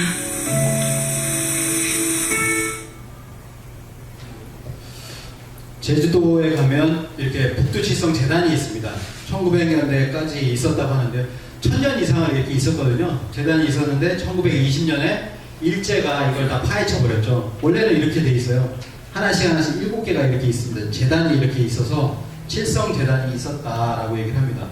저 제주도, 저 아래 땅에 있는 섬에 제주도만 북두칠성은 있었는 게 아니라 저 위에 보면은 한반도 위쪽에 보면 단군조선의 땅이 있어요. 여기 보면 칠성산이라고 해서 거기에 보면 북두칠성 재단이 있습니다. 또 영상을 한번 보도록 하겠습니다. 북두칠성 재단이 3층으로 이렇게 되어 있어요. 그래서 古城中共有大小不等的9个城区，与凤林古城隔着七星河相望的是黑龙江省宝清县境内的炮台山城址。为什么炮台山山顶祭坛上北斗七星的北侧多出一个坑呢？学、岁差、推演、合教。这第8个山顶坑代表的就是后世所称的太一或天一星，即当时的北极星。遗址中 네, 북두칠성이 있고 별이 하나 더 있다. 그건 북극성이다. 북두칠성은 북극성을 이렇게 향해 있습니다. 자, 여기 보시면은 이게 아까 보셨던 그 홍산문화의 우화량 지점에 보면요, 이 유골이 있는데 그 위에 옥고가 있습니다. 옥고, 상투형 옥고. 그러니까 5,000년 이전부터 우리는 상투를 틀었다라고 하는 거죠. 그게 이렇게 쭉 이어져 오다가 뭐 미국에도 보면 이렇게 인디언들이 상투를 틀었잖아요. 근데 우리의 의지가 아닌 강제로 이 상투를 끊으면서 끊었다라고 하는 거죠. 원래 우리의 어떤 문화 역사 속에는 이 상투라고 하는 것은 뭐냐, 하늘로 이렇게 상투를 끌어올리면서 북두칠성에 있는 그 하느님과 하나가 되겠다. 이 북두칠성과 하나가 되겠다는 그 정신이 바로 이 상투였던 겁니다. 상투는 원래 상두다, 상두는 북두다라고 하는 것이죠. 그래서 7이라고 하는 숫자가 이제 북두칠성을 나타내는데요. 이렇게 그 한자를 풀이하시는 분이 조옥구 교수님이 한자의 비밀이라는 프로그램에서 뭐라고 하셨냐면은, 늙을 노자라고 하는 건 뭐냐, 그것은 북두칠성에 가까워진다라고 하는 것이다. 늙으면은, 늙었다라고 하는 것은 북두칠성에 다가간다는 것이다. 그 죽을 사자는 뭐냐 그러면, 죽을 사자에도 이렇게 7이 있잖아요. 이게 저녁석자입니다. 그래서 이 저녁이 되면, 이제 죽어가면은 북두칠성에 가까워진다라고 하는 뜻입니다. 그래서 원래 칠성에서 와서 칠성에서 돌아가기 때문에 사람이 죽게 되면은 그 시신을 이 칠성판 위에다가 얹어서 이 끈을 가지고, 노끈을 가지고 7번을 묶습니다. 이게 원래 전통 문화거든요. 아, 우리가 이제 돌아가셨다라는 표현이 어디로 돌아가냐? 그거는 칠성으로 돌아가는 것이다. 내가 태어난 별 칠성으로 다시 돌아가게 해주십시오라고 해서 칠성판과 이렇게 묶는 것이죠. 그 실제로 이 북두칠성에서는 인간에 필요한 가장 최고의 에너지, 극한 에너지 우주광선이 이렇게 온다라고 하는 것이 이렇게 밝혀졌습니다. 영상으로 한번 보도록 하겠습니다. 극한 에너지를 지닌 우주선이 북두칠성 근처에서 나온다는 사실을 100여 년 만에 규명했습니다. 이 한국과 미국, 일본, 러시아 과학자 125명으로 구성된 국제공동연구팀은 2008년부터 5년 동안 72개의 우주선을 관측한 결과 19개의 우주선이 큰 곰자리의 북두칠성 근처에서 생성된다는 사실을 발견했다고 밝혔습니다. 우주선은 우주에서 지구로 떨어지는 모든 입자를 뜻하며 이 가운데 일부는 인간이 측정할 수 있는 최대 크기의 에너지인 극한 에너지를 지닙니다. 지난 1912년 극한 에너지를 지닌 우주선의 존재가 처음 알려졌지만 어디서 만들어지고 어떤 과정을 통해 지구로 오는지는 100년 넘게 밝혀지지 않았습니다. 네, 100년 만에 그런 어떤 에너지가 북두칠성에서 온다라고 하는 것을 알았는데, 우리 선조 조상들은 그 북두칠성을 향해서 이렇게 기도를 했었다라고 하는 것이죠. 그래서 하늘을 제대로 알고 있는 민족이다. 전 세계에서 2000년 이상의 천문 기록이 있는 나라도 중국과 한중뿐이다. 이렇게 그 천문학자인 박창범 교수가 이렇게 얘기를 하고 있습니다. 한국 고인돌에는 현대 과학자들도 놀라는 정확한 별자리가 새겨져 있다. 이거 반크에서 이제 최근에 며칠 전에 이제 영상을 만들었는데요. 잠깐 한번 보도록 하겠습니다.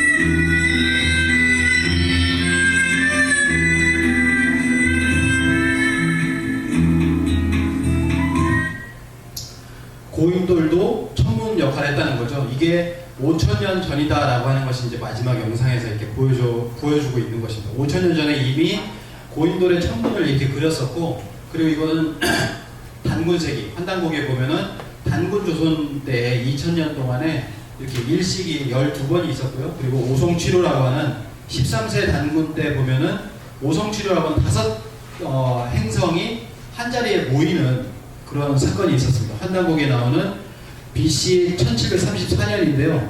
지금으로부터 한 3700여 년 전에 있었던 사건인데 천문학자인 박석재 박사님은 이렇게 얘기를 합니다. 제가 천문학자로서 제가 천문학자의 양심적으로 분명히 말씀드릴 수 있는 것은 이 오성치료 현상은 이거는 조작해낼 수 없습니다. 비록 그 환단곡이란 지금 다른 책을 베꼈든 어쨌든 간에 무진 50년 오성치료 이 말 하나는 우리가 우연히 맞출 수는 없는 겁니다. 우리가 어떻게 막연하게 기원전 1641년 3월 5일 오성치료 이게 맞을 가능성이 있습니까? 거의 없습니다. 거의 없는 게 아니라 없습니다. 그래서 어쨌든 이 아름다운 그 화성, 수성, 토성, 목성, 금성이 달과 함께 만들었던 오성치료 기록이 한단곡이 있다고 하는 것은 한단곡이가 완벽한 창작물이고 다 엉터리가 말할 수는 없다는 겁니다. 네. 그래서 이 오성치료에 관해서 이렇게 말씀해 주셨고요.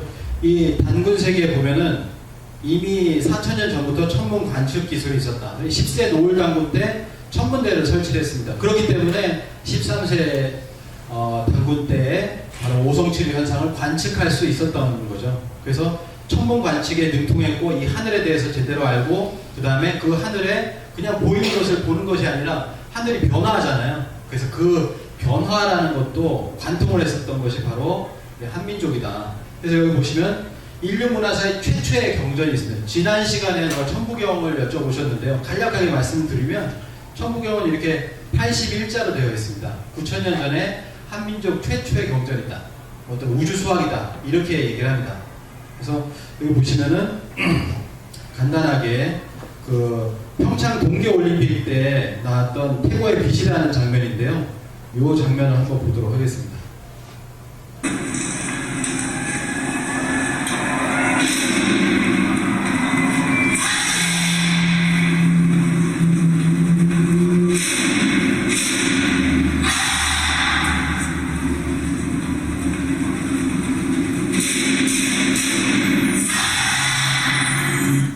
자, 뭐라고 하는지 들리셨나요? 하늘, 땅, 사람이라고 이렇게 했거든요. 근데 하늘, 땅, 사람이라고 할 때 잘 보시면은 이렇게 빛을 비춥니다. 근데 하늘 할 때는 한 번 비추고요. 땅이라고 할 때 두 번 비추고 사람이라고 할 때 세 번을 비췄죠. 이게 설명을 여기서 아나운서들이 안 해줘가지고 전혀 몰랐는데 나중에 알겠습니다. 한번 하늘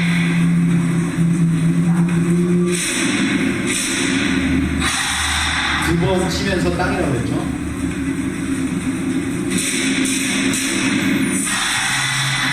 세 번 그리고 사람이라고 했습니다. 그래서 처음에 이 우주가 나올 때 처음에 하늘이 먼저 났고 하늘이 첫 번째요, 땅이 두 번째요, 그리고 사람이 세 번째다 라고 하는 거죠. 이게 천부경에 나오는 내용이에요.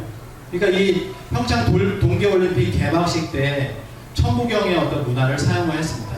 이 정도로 이제 천부경이 있는데 천부경에는 어떻게 나냐면 천일일, 지일리, 인일삼이라고 합니다.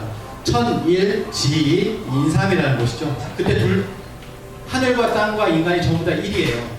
하늘도 1이요, 땅도 1이요, 그 다음에 인간도 하나다. 같다라는 거거든요. 하늘과 땅과 인간이 동일한 어떤 위격을 가지고 있다라고 하는 겁니다. 그래서 나중에는 보면 인일이라고 하지 않고 태일이라고 이렇게 얘기를 합니다. 그래서 하늘도 1이 되고 땅이 2가 되고 사람은 3이 되는데 이것을 얘기하는 것이 천부경인데 이 천부경을 그대로 사용을 해서 이 동계올림픽에 사용을 했다는 거예요. 그 철학 자체를 사용을 했고요. 여기 보시면은 아까 보셨던 천일일, 지일리, 인일삼이 되어 있고요. 그 다음에 뭐가 있냐면은 천이삼, 인이삼, 인이삼이 있습니다. 어렵죠? 천이삼, 지이삼, 인이삼. 근데 마블 우주관에 보면 이것을 풀이한 문장이 있어서 굉장히 놀랍습니다. 사실은 여기 이렇게 돼 있거든요. 이 마블 영화에 보면요, 마블의 철학이 있는데 한 6,000명이 되는 조사원들이 전 세계에서 이런 것들을 조사를 했다고 합니다. 근데 이 천부경의 철학이 그대로 녹아 들어가 있는 거예요. 잘 보시면요, 이렇게 돼 있습니다. Everything in the realms of duality is the presence of trinity 이렇게 돼 있거든요. 모든 듀얼러티 두 가지죠. 양면성을 가지고 있는 것은 전부 다 트리너티에 다 속해 있다라고 하는 것입니다. 이게 뭐냐면 아까 이거잖아요. 천이삼, 지이삼, 인이삼의 하나의 해석인데요. 뭐냐면 음양의 운동을 하는 모든 것은 삼에 속한다 라고 하는 뜻이거든요. 삼신이죠. 삼신에 다 속한다. 이 마블 우주관의 중심에는 바로 이 천부경이 있어요. 천부경 철학을 가져갔다라고 하는 거거든요. 9,000년 전부터 우리에게 내려오던 철학입니다. 황국 시대에 천부경이 있었고, 그 다음에 배달국 시대에 하도라는 것이 있었습니다. 여기 보시면 이 하도에서 오행이 나오거든요. 오행 철학이 여기에서 나옵니다. 5,500년 전에 나오거든요. 오행 철학이. 그 다음에 낙서가 있고요. 이 낙서도 보면 지금은 문왕의 낙서다 이렇게 알고 있는데, 초대 단군왕검이 최근에 이렇게 이것이 환단고기 북콘서트 최근판에서 이렇게 밝혀졌습니다. 나중에 이제 상생방송의 프로그램을 통해서 이렇게 보실 수가 있는데요. 천부경, 하도, 낙서라고 하는 우주수학이 전부 다 동이족에서 나왔다라고 하는 겁니다. 원본이 이렇게 출현했다. 하도, 낙서라고 하는 것은 뭐냐면, 나중에 한번 이것도 따로 이렇게 강의를 한번 들어보시면 좋고요. 하도와 낙서라고 하는 것이 도서관의 유래가 바로 이 하도와 낙서입니다. 이 하도와 낙서를 보관하는 곳이 원래 도서관이었는데, 거기 이것이 나중에 지금의 도서관이 되었다라고 하는 것이죠. 그래서 연세대 천부경을 검색을 해보시면 이 연세대 천부경 환단고기 북콘서트를 통해서 이 천부경에 대해서 제대로 이렇게 아실 수 있을 거라고 생각합니다. 자, 여기까지 이제 말씀을 드리고, 그 다음에 가장 오래된 월드스 퍼스트를, 물론 중간에 앞에도 이제 월드스 퍼스트가 있었는데요. 이제 한번 보도록 하겠습니다. 자, 국립중앙박물관 가이드를 많이 하는데, 여기 딱 들어가 보시면은 이렇게 보이는 곳이 있어요. 여기가 이제 연대표예요. 연대표가 있고, 그 다음에 여기 쭉 들어가 보면 주먹도끼라고 있습니다. 이건 뭐냐면 구석기 시대부터 이렇게 머리가 좋으니까 이거를 이렇게 주먹도끼를 했다는 거죠. 세계 고고학계에서는 이게 유럽에만 있는 줄 알았어요. 아프리카에만 있는 줄 알았는데 동아시아에서는 없었다. 근데 한국에서, 한반도에서 최초로, 동아시아 최초로 이 주먹도끼가 발굴이 되었습니다. 그래서 국립중앙박물관에 딱 들어가 보시면 이 주먹도끼가 수십 개가 이렇게 세워져 있어요. 가장 자랑스러운 거죠.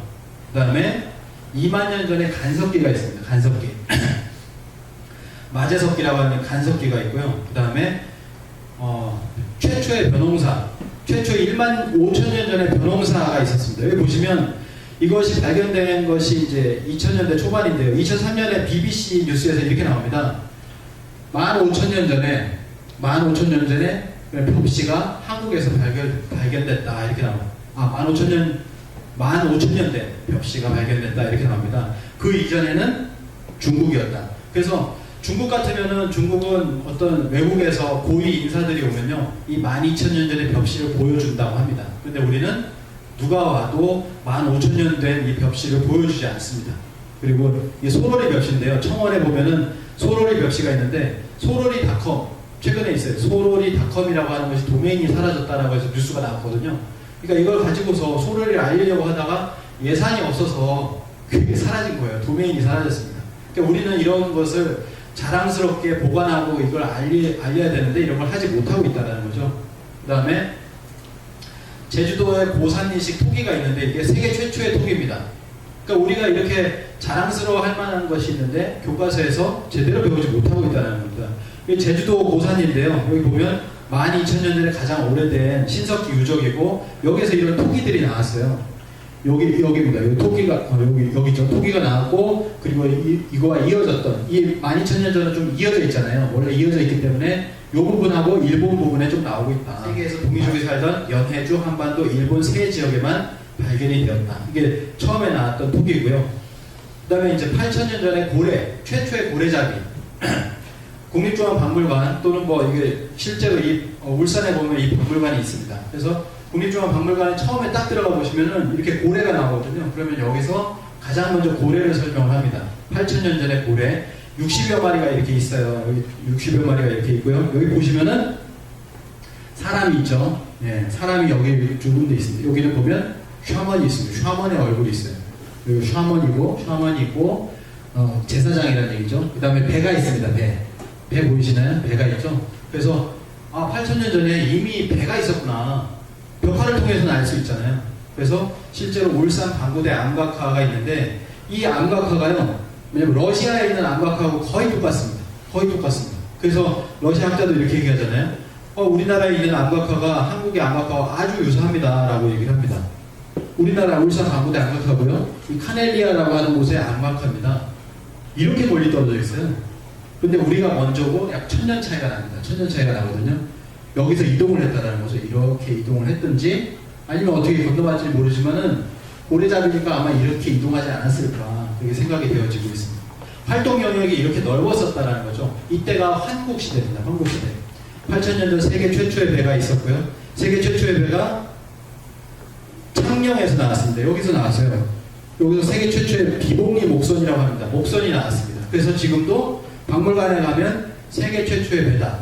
공통적으로 이때 8000년 전에 배는 있었습니다. 우리만 있었던 건 아니고요. 그래서 이제 배가 있었고요. 그래서 이런 배를 만드는 DNA가 지금도 있지 않겠느냐 이렇게 생각을 하는 거죠. 대형 조선소가 이렇게 있습니다. 세계에서 제일 큰 10대 조선소 중에 7개가 한국에 있다. 예. 8000년 전에 옥귀거리가 있습니다.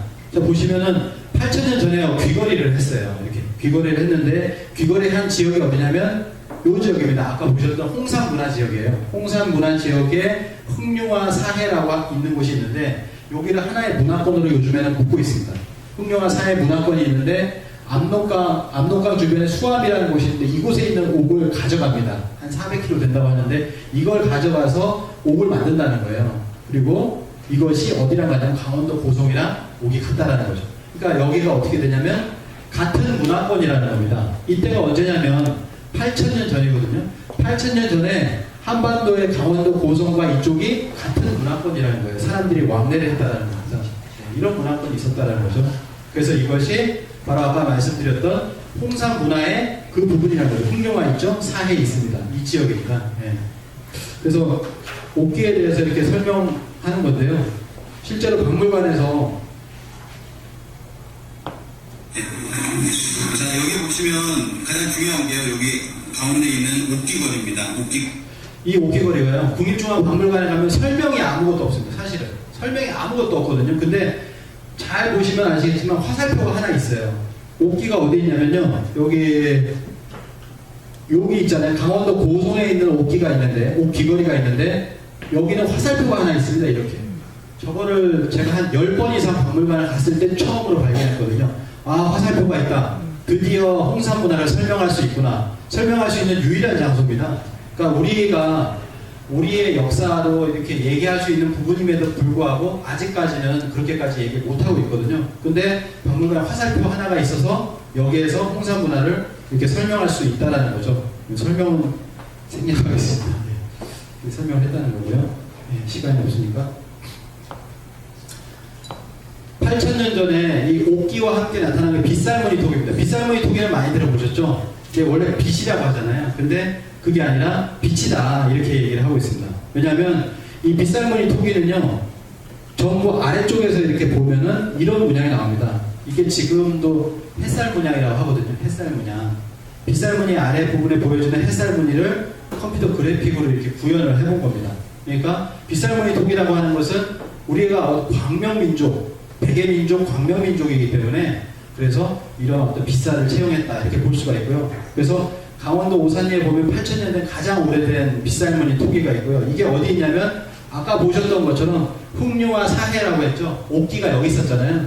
빗살무늬 토기도 여기에 있습니다. 그래서 박물관에 가보시면 빗살무늬 토기 있고 옆에 옥기가 있어요. 이렇게 같이 나란히 이렇게 되어 있습니다. 8000년 전에 옥기와 빗살무늬 토기가 있었다.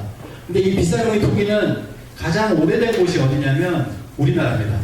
가장 오래됐고요. 1000년에서 이렇게 해서 북유럽까지 갑니다. 그래서 이것을 홍익희 교수님이 그분은 뭐라고 하냐면 최초의 한류다. 이렇게까지도 얘기를 해요. 빗살무늬 토기가 한반도와 만주지방 여기에서 나왔다는 거예요. 그 오래된 순서로 보면 그렇지 않느냐 이렇게 얘기를 하고 있습니다. 그래서 이렇게 나왔다는 거죠. 그리고 이제 채도 문화가 있습니다. 그림을 그려요. 이렇게 그림을 그리는데 이것도 어디냐면 여기가 원적지라는 거예요. 그래서 가장 먼저 채도 문화가 나왔고 그리고 아래 중원 앙소 문화로 들어갔다라고 하는 건데요. 가장 아름다운 것이 고조선의 채색 톡입니다. 처음 보신 분 많으실 거예요. 연세대 한단국의 북콘서트를 보시면은 이거를 보실 수 있습니다. 하가정 하층 문화의 채색 톡입니다. 그리고 이제 다음으로 이제 고인돌인데요. 고인돌인데요. 고인돌은 영어로도 보면은 돌이라고 되어 있습니다. 돌먼이라고 하거든요. 이 돌먼이 어디서 왔는지 잘 모른다. 유래를 잘 모르는데 우리말로 보면은 돌멩이, 큰 돌멩이, 그냥 작은 돌멩이, 뭐 이런 뜻이죠. 그래서 고인돌의 나라가 우리나라다. 이런 고인돌이 엄청 많잖아요. 전 세계에 6만 개가 있는데 이 중에서 한국에 몇 개가 있을까요? 한국에. 예. 4만 개 정도가 있다고 합니다. 지금은. 정확하게 세지 못할 정도로 이렇게 많다고 합니다.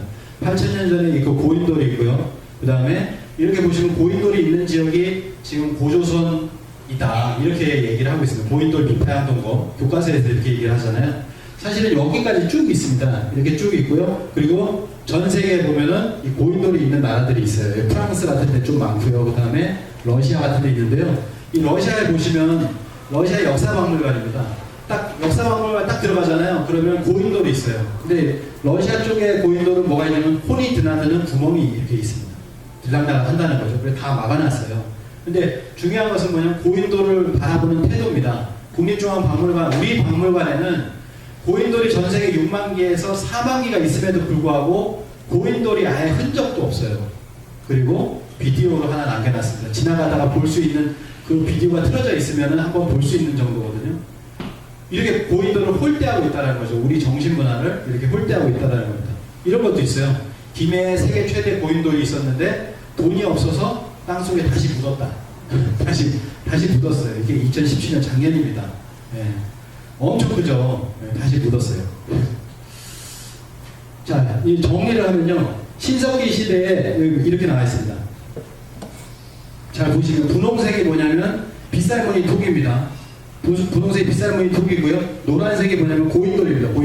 고인돌이고요. 그 다음에 채도, 좀 전에 보셨던 채도고요. 그러면 세석기 문화권이라고 해서 이 네 가지가 전부 수용되고 융합되는 곳은 유일하게, 전 세계에서 유일하게 한반도와 만주지방밖에 없다라고 얘기를 합니다. 전 세계에. 그러니까 인류 고대 문화의 발원지, 세계 유일한 인류 고대 문화의 발원지가 어디냐면 여기라는 거예요. 한반도. 예. 마지막으로 6,000년 전에 이 정신문화 하면 이제 명상, 메디테이션이잖아요. 수행을 한번 보도록 하겠습니다. 자, 세도나라고 가보셨나요? 네, 가보셨어요? 저 세도나를 지나갔는데 진짜 잠깐 있었는데요. 한 2시간 정도 있었는데 놀랍더라고요. 예. 진짜 수행이 잘 되는 것 같았어요. 제 사진도 있지만 배치했습니다. 예. 그래서 이 수행문화의 원적지, 처음 뿌리가 어디냐면 바로 아까 보셨던 우화량입니다. 이 우화량 지역인데요. 여기 고속도로가 이렇게 쭉 나 있고요. 아래쪽은 피라미드가 있습니다. 세계 최대 피라미드라고 하는데, 그리고 아까 보셨던 것처럼 여기 보면 여기죠. 여기 어디냐? 예. 여기가 이제 아까 상투튼 그 군장이 있었던 곳이고요. 상투 문화가 있었던 곳이고, 그리고 이 위쪽으로 가시면요, 뭐가 있냐면은 여기가 아까 제천 문화가 있었던 곳입니다. 그리고 위로 이제 산을 타고 올라가면은 뭐가 있냐면 여신상이 있어요. 여신상. 제가 이제 말씀드린 곳은 이 여신상인데요. 여신상이 이렇게 반가부자를 하고 있습니다. 온돌 문화죠. 온돌 문화의 반가부자를 하고 있는데요. 이 여신상이 바로 아까 신교의 원형 문화의 그 수행 모습을 보여주고 있다라고 합니다. 이 우화량이라는 지점에 여기가 한반도잖아요. 여기에서 보면 이렇게 여기에 이 홍산문화 지방에서 우화량 여기서 여신상이 발견이 되는데, 여신상과 함께 뭐가 발견돼요? 곰발바닥, 곰형상의 옥장신구, 곰형상의 곰턱뼈, 이런 것들이 발견돼요. 그래서 이 여신은 웅녀다, 이렇게 지금 얘기가 되고 있습니다. 그러니까 우리의 어떤 그 고조선 문화, 그 배다공 문화의 발상지가 바로 이곳이다, 이렇게 얘기를 할 수가 있습니다. 왜냐면요, 중국 문화에는 여신이 없어요. 네, 여신이 드러나지 않습니다. 특히 여신이 곰과 관련이 있다, 이런 것은 중국 문화에는 없다라고 얘기를 합니다. 우리 문화는 있잖아요. 삼국유사에도 있고 한당고기에도 이렇게 존재하고 있습니다. 그리고 위에 보시면 적봉시 흑룡구 지역에 보면 도서 남신상이라고 있는데요. 남신상이 발굴이 됐습니다.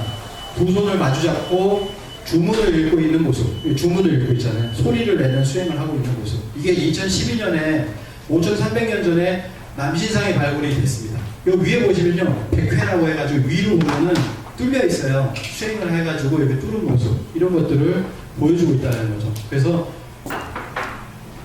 그러면은 5,300년 전에, 6,000년 전에 주문을 읽고 있다.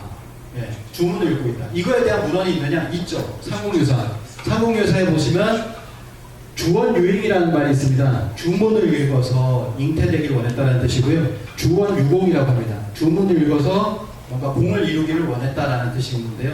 이렇게 환웅천왕이 또는 웅녀가 이렇게 주문을 읽었던 모습들이 삼국유사와 한당고기와 이런 것에 남아있다는 것이죠. 그러니까 우리 문화라는 거예요. 저 발굴된 것이 전부 우리 문화라는 겁니다. 배달국의 사람이다. 이렇게 볼 수가 있는 거죠. 그래서 우리는 원래 영성문화, 수행문화가 주문 문화가 있습니다. 이거 보면 동학이에요. 아까 말씀드렸던 동학의 수훈최지어 대신사가 1860년에 천상분답 사건을 하는데 그때 천상의 그 상제라는 분이 뭐라고 하냐면은 주문을 받아서 사람들을 가르쳐라 라고 해서 이 시천주 주문이라는 것이 나오고요. 그리고 그에 이어서 보천교에서 태울주라는 주문이 나와서 뭐냐면은 1920년대 초반에 벌써 600만이라고 하는 사람들이 이 주문, 태울주라는 주문을 읽었다라고 하는 것이 미국의 국무성 밀러 보고서에도 이렇게 나오고 있습니다. 네. 보천교. 지난 시간에도 했는데 이 독립운동을 가장 많이 한 종교가 바로 민족종교 보천교입니다. 19일제시대에. 여기 보시면은 조선일보의 항일기사 색인인데 1920년에서 40년, 20년 동안에 147건이 있어요. 모든 다른 종교를 다 합해도 이 보천교의 어떤 독립운동 건수를 보다 훨씬 적다라고 하는 것입니다. 이렇게 보천교의 독립운동을 많이 했다라고 하는 것이고요. 그래서 실제로 일제시대에는 뭐라고 되냐면은 유사종교다 이런 식으로 얘기돼서 실제로 독립운동을 하던 곳이기 때문에 헌병 경찰들이 담당을 하는 그런 단체가 되었습니다. 자, 여기 보시면은 두 개만 감시를 하고 있어요. 전국적으로 감시를 하고 있는 이 점이 있는데요. 하나는 뭐냐면 빨간 점은 천도교고 그리고 검은 점은 보천교입니다. 네, 그래서 이런 얘기를 합니다. 전라북도의 장학수원은 이렇게 얘기를 하는데요. 천도교는 3.1 만세인 운동을 이끌었고 반면에 보천교는 식민지 민중들에게 민족 정신을 고취시키고 국권 회복을 위한 다양한 노력을 하였다. 비밀결사, 조직운동을 하였고 물산 장려운동을 전개했다 이렇게 얘기합니다. 그래서 이런 것도 있다라는 것을 이렇게 말씀을 드리고요. 마지막으로 이렇게 정리를 하도록 하겠습니다. 예. 내년이 이제 3.1운동 100주년입니다. 3.1운동 100주년이고, 그리고 임시정부 100주년, 그리고 아까 말씀드린 대로 의열단 100주년 이렇게 해가지고, 사실은 지금 우리가 지금 오늘 말씀드린 것들, 그런 어떤 역사라든지 이런 것은, 교과서에서는 우리가 쉽게 가르쳐주지 않는 내용들이거든요. 이 부분은 뭐 선사시대니 해서 그냥 넘어가는 내용들이고, 자랑스럽게 얘기 못하는 내용들입니다. 그래서 이런 부분들을 한번, 다시금 제대로 이렇게 알아야 되지 않겠냐라는 생각이 들고요. 지난 시간에 말씀드렸지만 식민지라고 하는 그 시기를 겪었기 때문에 우리가 어떻게 보면 완벽하게는 벗어나지 못한 어떤 식민생활을 극복하지 못했다라고 하지만 우리가 3.1운동 100주년, 임시정부 100주년을 기념을 해서 이때까지 역사 방법을 찾는, 역사를 찾는 그런 활동들을 우리가 같이 했으면 좋겠다라는 생각이 듭니다. 거기에 이제 앞장서고 있는 것이 이 대한사랑이고요. 또 상생방송에서 이렇게 후원을 해주시고, 그리고 이제 한당곡이라는 책이 나왔기 때문에 우리가 이 9,000년 역사를 회복할 수 있는 어떤 동력을 회복했다라고 생각합니다. 그래서 오늘은 짧게 우리의 어떤 세계에서 가장 오래된 또 가장 최고인 부분을 일부분을 이렇게 알아봤지만 굉장히 많습니다. 그래서 이런 부분들을 우리가 자랑스럽게 우리 스스로도 알고 다른 사람에게도 알려줄 수 있는 그런 어떤 주인공이 됐으면 좋겠다라는 생각이 듭니다. 예. 늦은 시간 감사합니다.